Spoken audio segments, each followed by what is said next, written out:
There's no denying horses are magnificent, so let's paint one together. The first step is to pick a reference. I chose this. Remember, you don't have to copy it. We will just use it for proportions and anatomy. Now we can make a sketch. To draw this complex figure, we can imagine it as simple shapes. I see a big oval where the cheek is and an oval of the mouth. Add main features and erase construction lines. I also lightly sketch the shadow parts. Taking a second look, I realized that the eye was too big, so I fixed it. Before starting working with colors, I want to decide on a color scheme. Remember, we don't need to copy the reference. We can make the background whatever we want. To avoid making a big mistake, I first make a few color sketches. They're quick, small, and not very accurate, but that's enough, because all we need is just to see color combinations and choose what we like. Here are the options I've got. I really like this idea with a white horse in the shadow of a tree with some sunny spots on it, but I'll keep this for the next time. And now I'll go with a black horse and abstract red flowers. I'm using my two favorite colors from Winsor & Newton palette. The bright one is Scarlet Lake and the dark one is Brown Madder. To create a flower, I make some dots with pretty opaque paint. And then I take almost clean wet brush and I drag this color to create petals. Colors on horse. When I paint it black, it won't be very visible, but this slight tint will make the colors more cohesive. I added a little green for the leaves, but it's pretty transparent because I don't want it to be an accent color. Next part is very important.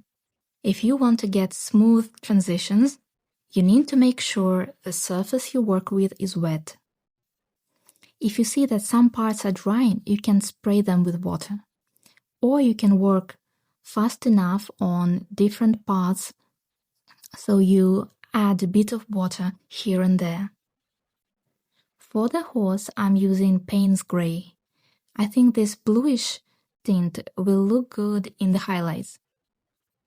And I'm using black for the darkest parts. Instead of using just straight black, you can mix it yourself with different colors. This way you will get more variation and vibrancy, but I decided to keep it simple. By the way, remember the shadow parts I sketched before? Well, they're completely invisible now. I could have started with the darkest parts while I could still see the sketch. But now they're covered and I will just check with the reference again and for the shadow placement. When I think the base is dark enough, I clean the brush and start lifting color where highlights are. I just swipe it with a clean brush and then wipe the brush with a paper towel. And here you can see how that pink shines through, and I like that.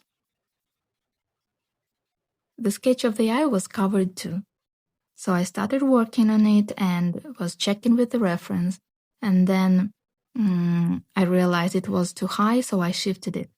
Gladly, the paper was still wet, so I could move it around and got the placement that was right.